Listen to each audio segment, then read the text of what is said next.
గోరింకకు అన్ని తానైనది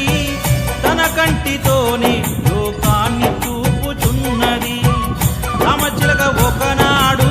స్వామి పూజ చూచెను పూజలోన గురుస్వామి మహిమలెన్నో చెప్పెను గాయమైన గోరింకకు అన్ని తానైనది తన కంటితోనే లోకాన్ని చూపుచున్నది